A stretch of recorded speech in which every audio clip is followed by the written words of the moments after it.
धन्यवाद गुप्ता जी।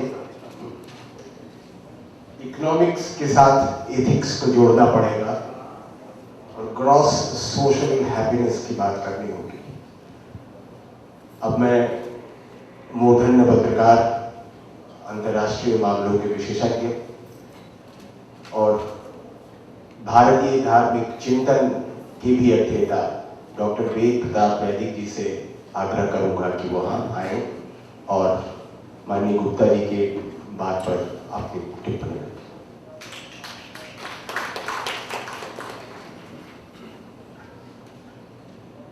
आज की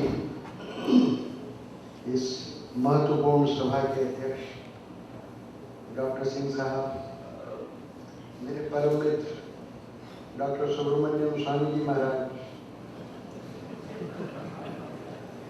प्रोफेसर बजरंग लाल जी गुप्ता, मेरे भाई उदय सिन्हा जी, गर्ग साहब, उपस्थित देवी एवं सज्जन, सबसे पहले तो मैं प्रोफेसर बजरंग लाल जी गुप्ता को हृदय से बधाई देना चाहता हूँ। आप सबकी तरफ से भी बधाई देना चाहता हूँ। उन्होंने, वो अर्थशास्त्र के पंडित हैं और कोई भी ये मान सकता है कि ये पुस्तक अर्थशास्त्र की है। मैं ऐसा नहीं मानता। ये अर्थशास्त्र से आगे की बात है। कौटिल्य के अर्थशास्त्र को हम अर्थशास्त्र कहते हैं, धर्मशास्त्र नहीं कहते। धर्मशास्त्र होने के लिए उसमें धर्म भी होना चाहिए, अर्थ भी होना चाहिए, काम भी होना चाहिए और मोक्ष भी होना चाहिए। जब तक पुरुषार्थ चतुष्टय नहीं हो, वो धर्मशास्त्र नहीं होता, तो सिर्फ अर्थशास्त्र नहीं होता। बजरंग लाल जी अर्थशास्त्री है, लेकिन पुस्तक उन्होंने धर्मशास्त्र की लाइन पर लिखी। ये पुस्तक धर्मशास्त्र की है, इसका क्षितिज बहुत व्यापक है। सिर्फ अर्थशास्त्र का मामला नहीं, इट गोज बियॉन्ड इकोनॉमिक्स। ये इकोनॉमिक्स को ट्रांसलेट करती है, इसलिए इसे पढ़ के मुझे बहुत अच्छा लगा। दूसरा, इस पुस्तक के स्वागत का कारण ये है कि जो लोग राष्ट्रवादी हैं और राष्ट्र निर्माण में परम तपस्या का परिचय देते हैं अपने जीवन में, उनके पास विचार के लिए समय नहीं होता है। आदेश का पालन करना और जो एक अंतः प्रेरणा है उसके लिए प्राण न्यौछावर कर देना, ये उनके जीवन का लक्ष्य होता है। वहाँ वो में पड़े, अच्छे बुरे का विचार करते रहे, उनके पास समय नहीं होता है। वो लड़ती हुई फौज की तरह होते हैं। ऐसी संस्था और ऐसे समुदाय के लिए जब इस तरह की पुस्तक आती है तो लगता है कि अंधेरे में कोई सूर्य उगा है। ये एक ऐसी पुस्तक है जिस पर देश के सारे राष्ट्रवादी विचारकों को उत्तेजना, सोचने का मौका मिलेगा। इसलिए भी इस पुस्तक का मैं स्वागत करता हूँ। इस पुस्तक का नाम है a new paradigm of development. सच पूछा जाए तो जिस बात का बजरंग लाल जी ने इसमें जिक्र किया है वो ओल्डेस्ट पैराडाइम ऑफ डेवलपमेंट है, एंशिएंट पैराडाइम ऑफ डेवलपमेंट, और एक मायने में इटर्नल पैराडाइम ऑफ डेवलपमेंट। और वो सिर्फ भारत के डेवलपमेंट की बात नहीं, सारी तीसरी दुनिया के डेवलपमेंट की बात है। और जो बड़े मुल्क हैं, मालदार और शानदार, उनके भी डेवलपमेंट की बात है। वो अपने डेवलपमेंट के बारे में पुनर्विचार करें, इसकी प्रेरणा इस पुस्तक से मिली है। इसलिए भी ये पुस्तक स्वागत की योग्य है। और ये पुस्तक बड़े सही समय पर आई। हिंद स्वराज के 100 साल हो रहे हैं। हिंद स्वराज में कोई अर्थशास्त्र की पंडिताई नहीं है। मैंने तो अब से 50 साल पहले हिंद स्वराज पढ़ी थी, फिर कई बार। उसमें एक सपना था, उसमें एक दृष्टि थी कि आज़ाद भारत को हम इस तरह से बनाएंगे। उसकी बहुत सी बातें आज मुझे प्रासंगिक नहीं लगती है, महात्मा गांधी जी कहे, लेकिन मूल बातें सब गांधी जी की सही है। और उसकी बहुत प्रतिध्वनि इस पुस्तक में होती है। इस पुस्तक को पढ़ता हूँ तो मुझे कभी कभी विनोबाजी और दादा धर्माधिकारी जी की बात याद आती है। उनके साथ भी बाल्यकाल में बहुत सत्संग रहा मेरा इन लोगों में। तो बिल्कुल वैसे के वैसे जुमले, वैसे के वैसे विचार इस पुस्तक में देखता हूँ। और आज उन विचारों की क्यों जरूरत है? भारत को ही नहीं, सारे संसार को क्यों जरूरत है कि जो दो महान विचार पिछले 150-200 साल में हमारे सामने आए, वो अभी अभी पिछले 20 साल में धराशायी हो गए। कौन सा विचार? पहला विचार तो साम्यवाद था। इकोनॉमिक्स के बारे में मार्क्स ने जो लिखा, उसकी पुस्तक का नाम भी दास कैपिटल, पूंजी, किताब का नाम पूंजी, लेकिन वो धर्मशास्त्र से भी बड़ा धर्मशास्त्र बन गया दास कैपिटल। और कम्युनिस्ट मैनिफेस्टो 1848 में निकला, वो हिंदुस्तान की और दुनिया की सारी राजनीतिक पार्टियों से उनके मैनिफेस्टो से भी बड़ा मैनिफेस्टो वो हो। उसके दम पर दो दुनिया में बड़े राज्य स्थापित हुए, बल्कि साम्राज्य स्थापित हुए, एक रूसी साम्राज्य और एक चीनी साम्राज्य। छोटे मोटे क्यूबा वगैरह थे, और वो दोनों धराशायी हो गए। सोवियत संघ तो समाप्ति हो गया, और चीन को भी आप समाप्त ही समझिए। मैं चीन इधर 10-20 बार हो आया, लगभग हर साल जाता हूँ, बहुत घुमा हूँ चीन, 5-50 हजार किलोमीटर घुमा हूँ। क्या मैंने पाया कि साम्यवाद का टुकड़ा वहां से साफ हो गया, साम्यवाद फेल हो गया, और पूंजीवाद जैसे भयंकर संकट में अभी फंसा है। पिछले 4-5 साल पहले कभी नहीं फंसा। एडम स्मिथ ने कभी कल्पना भी नहीं की होगी कि पूंजीवाद इस तरह से चित हो जाएगा, अमेरिका की जैसी स्थिति होगी। चारवाक का भी पिता है। चारवाक कहता था, ऋणम कृत्वा धर्म विवेक, यावत् जीवेत सुखम जीवेत। अमेरिका ने ऋण किया, तो किस किस से ऋण मांग रहा है? मंगतों से भीख मांग रहा है, चीनियों से ऋण ले लिया, पता नहीं कितने ट्रिलियन डॉलर का कर्ज ले लिया, हर अमेरिकी कर्ज। ऐसा अमेरिका जो पूंजीवाद का सबसे बड़ा पोप है, वो मुसीबत में फंस गया। इन दोनों विचारधाराओं ने, साम्यवाद और पूंजीवाद ने, मानवता को निराश कर दिया। तो नई विचारधारा क्या है? नया रास्ता क्या है? उस नए रास्ते की खोज बजरंग लाल जी ने इस किताब में की, और ये रास्ता भारत का रास्ता है, हम लोगों का पारंपरिक रास्ता है।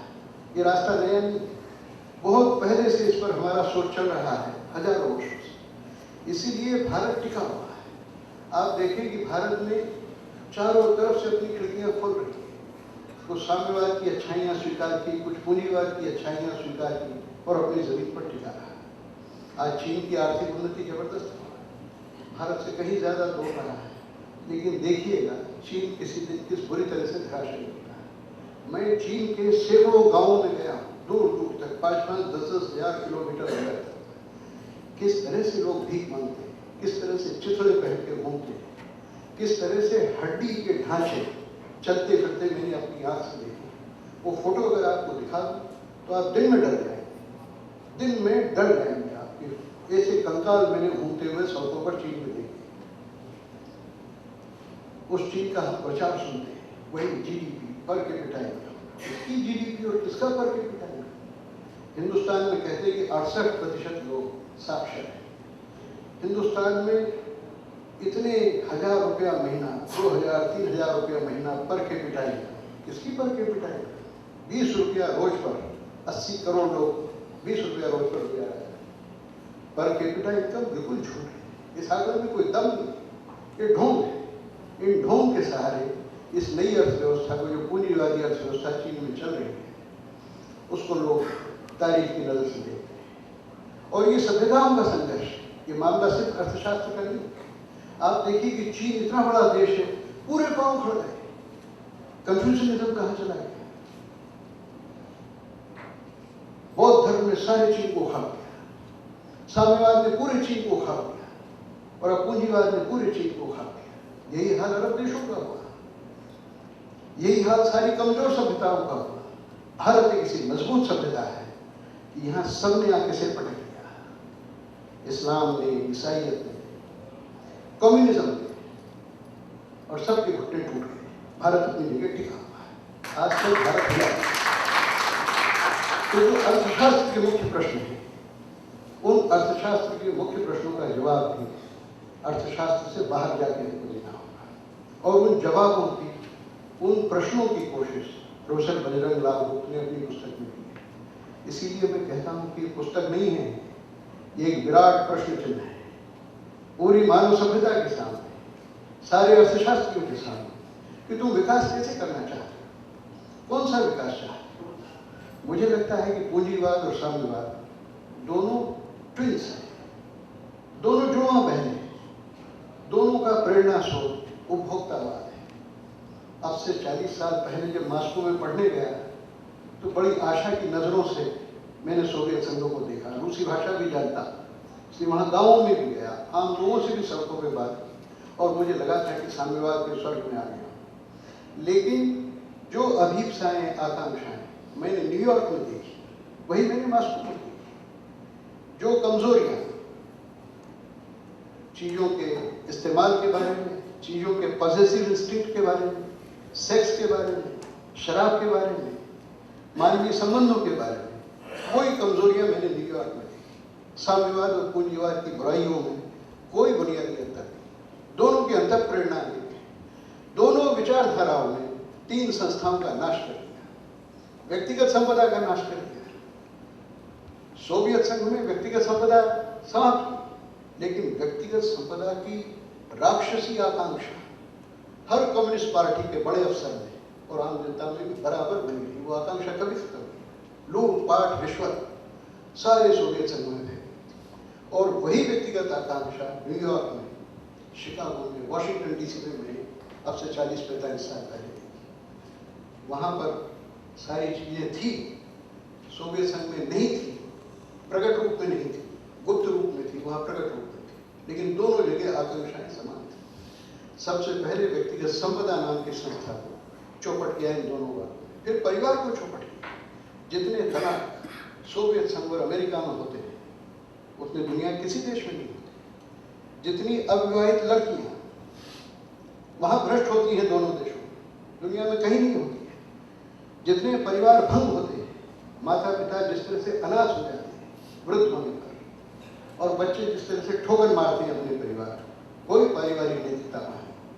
और तीसरी चीज राज्य का कैसा विनाश हुआ है। सोवियत संघ में राज्य एक जेल खाना बन गया, नेता लोग जेल के इंस्पेक्टरों की तरह लोगों के प्राण लेते रहे, और लगभग यही स्थिति खुला दिखने वाला, स्वतंत्र दिखने वाला अमेरिका और सारे पूंजीवादी समाज की होगी, जहां पर नागरिक की हैसियत एक पुर्जे की तरह हो।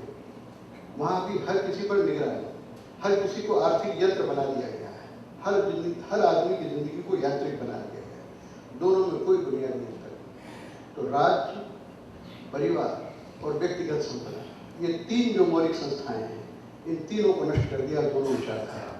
तो विकल्प क्या है? अब विकल्प मार्क्स ने ढूंढने की बहुत कोशिश की, और मार्क्स कहता था it's not the consciousness of man that determines the social existence, rather it is the social existence that determines his consciousness. ये हमारे सोच से बिल्कुल उल्टा है। कि सामाजिक अस्तित्व ये तय करता है कि हमारी चेतना कैसी हो। भारत का चिंतन ये कहता है कि हमारी चेतना तय करेगी कि हमारा सामाजिक अस्तित्व कैसा होगा, हमारी सामाजिक जिंदगी कैसी। ये मूल विचारधारा है। उसी विचार को केंद्रित कर बजरंग लाल जी गुप्त ने ये सुमंगलम का ढांचा तैयार किया है। सुमंगलम का मतलब ये है एक भद्र समाज का निर्माण, एक पूर्ण समाज का निर्माण, एक स्वार्थ और परमार्थ का बड़ा सुंदर समन्वय, व्यक्ति और समाज का संतुलन, स्वतंत्रता और सत्ता में एक प्रकार का बैलेंस, एक ऐसा समाज बनाना जिसमें सबकी उन्नति हो, कोई किसी का साधन नहीं है, सबके लक्ष्य हो, कोई किसी का मीन्स नहीं है। एक जो इमैनुअल कांट कहा करता था, जर्मन दार्शनिक, जिसको भारत के दर्शन से बहुत प्रेरणा है, कि मैं एक ऐसा किंगडम बनाना चाहता हूँ जिसमें मीन्स का किंगडम नहीं है, एंड्स का किंगडम, समाप्त कर रहा हूँ। वैसा एक ऐसा समाज, एक नया विश्व जिसके अंदर युद्ध न हो, जिसमें परमाणु शस्त्र नहीं हो, जिसमें शोषण नहीं हो। आज जो समाज है सारे शोषण पर आ रहे हैं। सोवियत समाज को मैंने देखा, पूरे पूर्वी यूरोप का खून चूस गया। उन दिनों में सेंट्रल एशिया के रिपब्लिक्स में जाता था, सेंट्रल एशिया के 5 रिपब्लिक्स में वो जो मुसलमान लोग रहते हैं, गुलामों से बदतर उनकी स्थिति। ताशकंद की सभा में जब मैं भाषण देता था तो आगे के बेंचों पर, आगे के सोफों पर वहाँ के वो स्थानीय उज़्बेक मुसलमान बैठते थे, तो हंडरों से बार बार उनको पीछे खड़े हो, वह गोरे रूसी बैठाए। ऐसा समाज आपने बनाया है और उसको समतावादी समाज कहते हैं, क्लासलेस सोसाइटी कहते हैं। मैंने इतनी खराब क्लास सोसाइटी देखी। यही हालत अमेरिका के समाज की। तो क्या हम ऐसा समाज बनाना चाहते हैं? क्या ऐसे नागरिक को तैयार करना चाहते हैं जो अपने स्वार्थ के लिए सारे समाज की चमड़ी उधेड़ दे, सारे संसार का सामान अपने लिए जुटा दे? अपने यहाँ तो कहा है, और सुमंगलम में बजरंगलाल जी ने, प्रोफेसर गुप्ता ने कोट किया है, तेन त्यक्तेन भुंजी था माँ गधर कसरत सुधन, कि हमारे यहाँ तो सारा ही त्याग पर आधारित है। त्याग पे चलता है समाज। तो ये जीडीपी और पर कैपिटा इनकम ये बिल्कुल बोगस मानदंड है। हमने अपनी तराजू ही गलत रखी है, बेईमानी वाली। तो मान क्या तो नहीं उसको बेईमानी तौर पे बांटते रहे, जो यूरोप और अमेरिका और सोवियत संघ के तौर पे। हमें ईमानदारी बांटना है, हमें सुख बांटना है। जैसा कि अभी उदय सिन्हा जी ने कहा कि आखिर में अर्थशास्त्र है क्या, आखिर में हमारी अर्थव्यवस्था का लक्ष्य क्या है? लोगों को सुखी करना है। आपने कारें जुटाई और आप किसी के आते जाते नहीं। पहले जब हमारे पास कारें नहीं होती थी, सुब्रमण्यम स्वामी जी से मिलना है, चले गए पैदल दुनिया। अब सुब्रमण्यम स्वामी जी से मुझे मिलना है तो पहले मैं सोचता हूँ कि कोई काम निकालना है, नहीं तो मेरा 200 रुपये का पेट्रोल खर्च हो जाएगा। वो कार आपके और मेरे बीच में समाज का कारण नहीं बन गई, आने जाने का कारण नहीं, बाधा बन गई। भोजन बाधा बन गया, वस्त्र बाधा बन गया, कपड़ा पहनता हूँ 10,000 रुपये का और शरीर मेरा 2 कौड़ी का नहीं। मेरी प्रेस ठीक है कि नहीं, इसलिए 24 झगड़ा कर देता हूँ और शरीर में 10 जगह मेरे बीमारियां बढ़ रही है, उसकी मुझे चिंता नहीं। एक ऐसा समाज हम बना रहे हैं, ऐसा खराब समाज बना रहे हैं जिसकी प्रियोरिटीज, जिसके फोकस कहीं और है। बजरंगलाल जी की किताब इस फोकस को कान पकड़ के ठीक करती है। कई बातें इनकी बहुत बुरी लगेंगी अर्थशास्त्रियों को कि क्या बोल रहे हैं, लेकिन ये कान पकड़ के सीधा करते हैं, फोकस ठीक करते हैं कि कपड़ों पे ठीक है, कपड़े साफ सुथरे होने चाहिए, शरीर ठीक करो भाई। तुम मकान बना रहे हो, तुम्हारे घर का क्या है? घर तो तुम्हारा नष्ट हुआ हुआ है, तलाक की नौबत है, लड़का बाप को मार रहा है, घर तुम्हारा चौपट हो गया और तुम मकान खड़े कर रहे। तुमने कार ले ली, तुम्हारा आना जाना बंद हो गया, तरह तरह के फोन हमारे पास है, दिन भर फोन से कितना प्रेमपूर्ण संवाद होता है। ये सब असंवाद की स्थिति है, असुख की स्थिति। इनको सबको सुख की स्थितियों में बदलना है तो हमारे अर्थशास्त्र पर नए ढंग से हमको सोचना है। वो कैसे हो, क्या हो, बहुत अच्छे ढंग से उन्होंने योजना रखी है। मैं ज़्यादा नहीं बोलना चाहता हूँ, हमारे पास बड़े बड़े पंडित यहाँ बैठे हुए हैं, उनका भाषण हमें सुनना है, सुब्रमण्यम स्वामी जी का, सिंह साहब का। और ये लोग मौलिक चिंतक हैं, ये चाहें तो नई दिशा देश को दे सकते हैं। देश का दुर्भाग्य क्या है, ये कह के मैं खत्म करना चाहता हूँ। जो सबसे निराशा की स्थिति है देश में, कि हमारे देश में इस समय एक भी राजनीतिक दल ऐसा नहीं, एक भी राजनीतिक ऐसा नेता नहीं है हमारे पास कि जो इन बुनियादी प्रश्नों पर विचार करे। इसलिए इस पुस्तक का मैं विशेष तौर से स्वागत करता हूँ और डॉक्टर बजरंगलाल जी गुप्ता को बहुत बधाई देता हूँ कि नेताओं और राजनीतिक दलों को भी सामान्य जनता के अलावा आपकी पुस्तक से प्रेरणा मिलेगी। हार्दिक बधाई।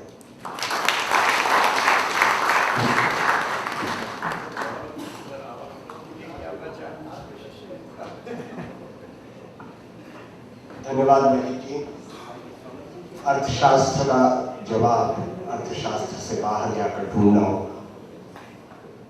सुमंगलम का मतलब है एक विकसित लेकिन संतुलित समाज की स्थापना। बहुत बहुत धन्यवाद आपके विचारोत्तेजक भाषण के लिए। वैदिक जी का एक और आग्रह है, मैं आप सबके सामने वो उसको रख दे रहा हूँ। बाहर जो किताबें डिस्प्ले की जा रही हैं उसमें आपकी एक मौलिक रचना, एक मौलिक पुस्तक है। उस पुस्तक का नाम है भाजपा, हिंदुत्व और मुसलमान। उनके प्रकाशक ने आज उस पुस्तक की कीमत सिर्फ 250 रुपये रखी है, यद्यपि पुस्तक की कीमत 450 रुपये है। जिन्हें भी उसे लेना होगा कृपया वहाँ से ले सकते हैं। वैदिक जी के बाद मैं आज की इस सभा के मुख्य अतिथि और मशहूर अर्थशास्त्री, अर्थचिंतक, हार्वर्ड के प्रोफेसर डॉक्टर सुब्रमण्यम स्वामी जी को चाहूँगा कि वो आए और हम सबका ज्ञान बढ़ाएं।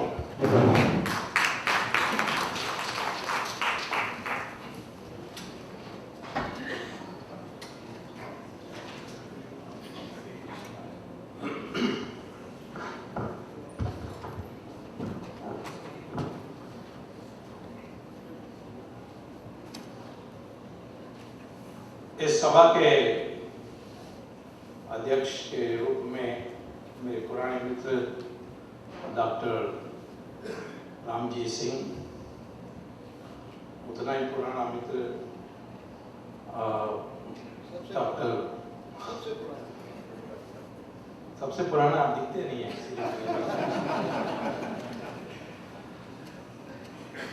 और जिनके पुस्तक के विमोचन के लिए हम सब यहाँ आए हैं, अर्थशास्त्री, प्रमुख पदाधिकारी राष्ट्रीय स्वयंसेवक संघ में और विचारक डॉक्टर बजरंग लाल गुप्ता जी, सिन्हा जी, गर्ग जी, उपस्थित भाई और बहनों, मैं तो अर्थशास्त्री हूँ, मेरा पीएचडी इकोनॉमिक्स में है और बजरंग लाल गुप्ता जी की भी पीएचडी इकोनॉमिक्स में है। तो दो इकोनॉमिस्ट इकट्ठे होते हैं तो एक राय तो बनती ही है। एक बड़ी कंपनी ने इकोनॉमिस्ट के लिए एडवर्टाइजमेंट निकाली थी और कहा वांटेड वन हैंडेड इकोनॉमिस्ट। तो अब जिसका ये वन हैंडेड इकोनॉमिस्ट, तो पूछा गया कि ऐसे एडवर्टाइजमेंट क्यों निकाला। तो उन्होंने कहा कि ये सब इकोनॉमिस्ट जो आते हैं मेरे पास कहते हैं one hand this and one hand this, कोई राय देते नहीं है, दोनों तरफ की बात बताते हैं और इसीलिए हमने कहा वन हैंडेड इकोनॉमिस्ट के लिए। जहाँ तक डॉक्टर बजरंग लाल गुप्ता और मैं हूँ, हम दोनों वन हैंडेड इकोनॉमिस्ट हैं।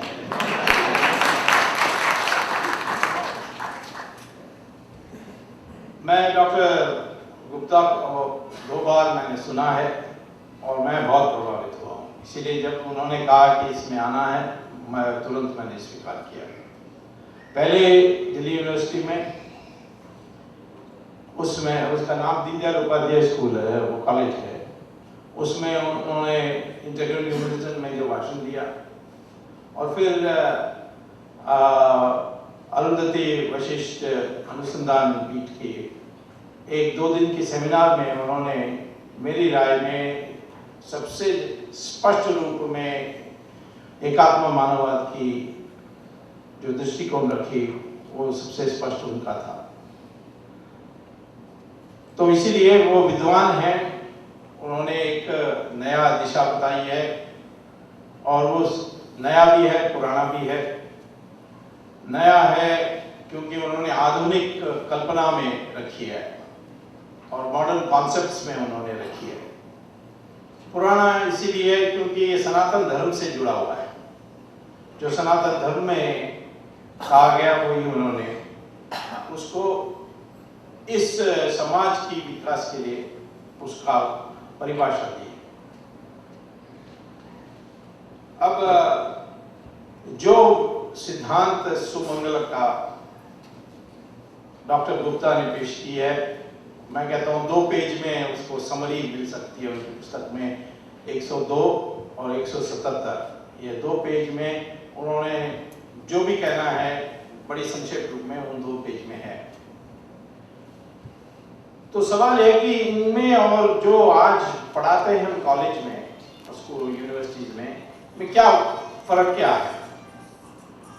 जो इनकी सिद्धांत जो उन्होंने रखी है और जो सोशलिज्म है, मार्क्सिज्म है, कैपिटलिज्म है, इनमें क्या फर्क है?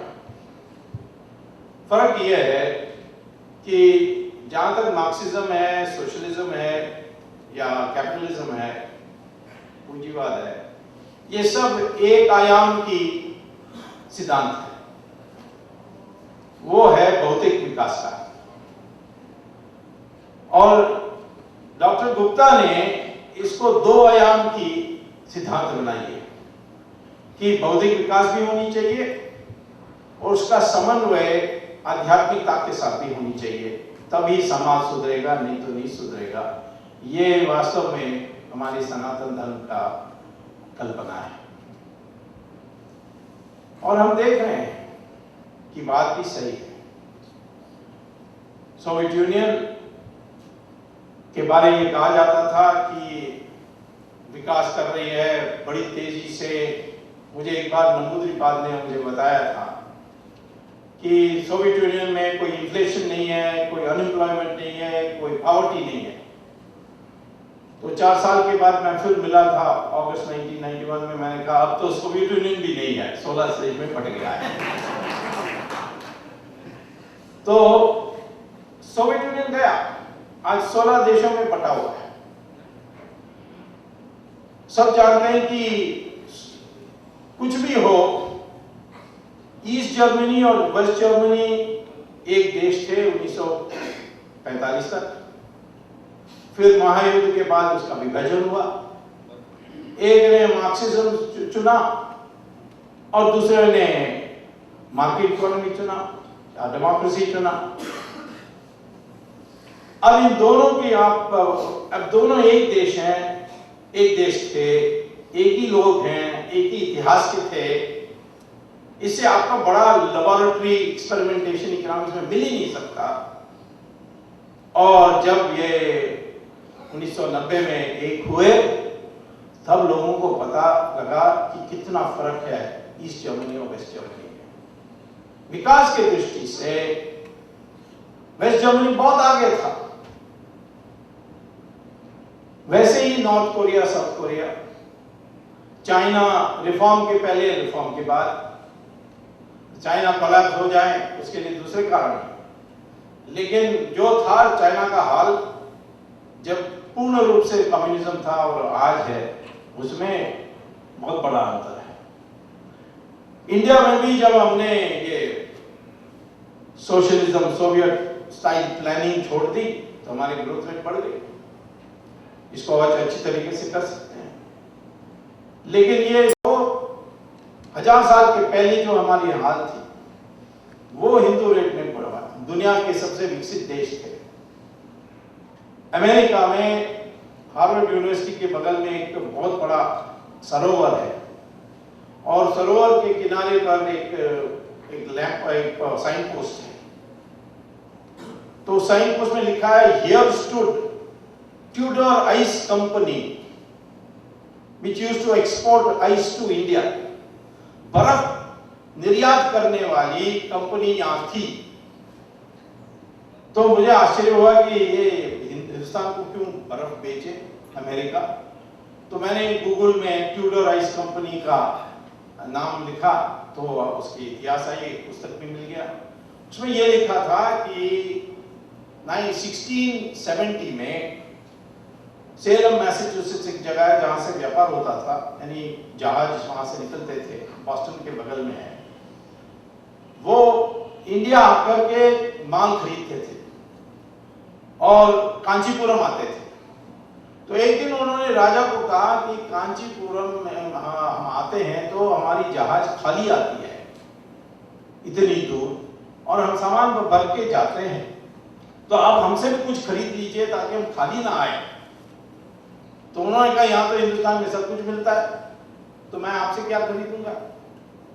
तो उन्होंने कहा नहीं कुछ तो खरीदना चाहिए हमारे सामान के लिए। तो उन्होंने कहा कि अच्छा मैंने बर्फ कभी नहीं देखा कांचीपुरम में।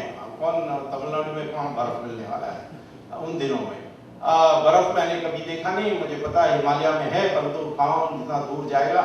आप बर्फ ला सकते हो क्योंकि मैंने सुना कि आपके देश में 5 महीने बर्फ मिलती है, तो बर्फ ला सकते हो तो मैं खरीद लूंगा। तो जब सरोवर सर्दी में फ्रीज हो जाती थी तो उस पर सॉडस्ट डाल के उसको काट के और बर्फ को जहाज में रखकर हिंदुस्तान ला करके कांचीपुरम में बेचते थे।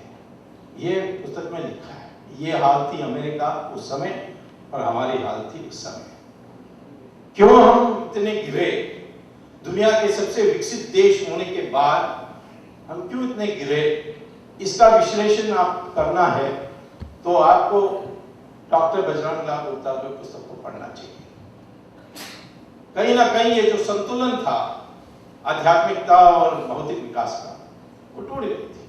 आज अमेरिका में इतने लोग पागल हो गए हैं योगा पर। गांव-गांव में, कोने-कोने में, कस्बे-कस्बे में आपको योगा के दुकान मिलेंगे। दुनिया भर के साधु व संत निकल जाते हैं और वहां निकल जाओ तो लोग आ जाते हैं, मेरा नाम स्वामी है तो लोग समझते हैं मैं भी कुछ साधु ही होगा। तो गीता पर, योगा पर भीड़ लगी होती है और कभी कभी स्वामियों का दिमाग भी वहां खराब किया जाता है और फिर हमें टेलीविजन में दृश्य देखना होता है उसका। तो अमेरिका में क्यों भाग रहे हैं? इतनी विकास हुई है, आर्थिक विकास, फिर भी वो हमारे पास आ रहे हैं। यहां भी आप देखते हैं स्वामी दयानंद सरस्वती के हमने आश्रम में देखा कितने लोग आए। श्री श्री रविशंकर में तो ज्यादातर उनके लोग हैं। तो आते क्यों हैं? ये कोई बुद्धू नहीं है, भोले लोग नहीं है, ये तो अपने क्षेत्र में उन्होंने कुछ न कुछ किया, उनका विवेक है, तब भी वो आते हैं और जो सारा अनुशासन है उसको पालन करते हैं आश्रम के। तो इसके पीछे यही है कि आप आर्थिक विकास करने से आप संतुष्ट होने वाले नहीं हैं और इसीलिए ये बैलेंस आनी चाहिए। इसलिए चाइना में भी आज प्रेसिडेंट ये कह रहा है कि हमें हार्मोनियस सोसाइटी बनानी चाहिए और अब उन्होंने बुद्ध धर्म के लिए इंटरनेशनल कॉन्फ्रेंस रखा है, कांग्रेस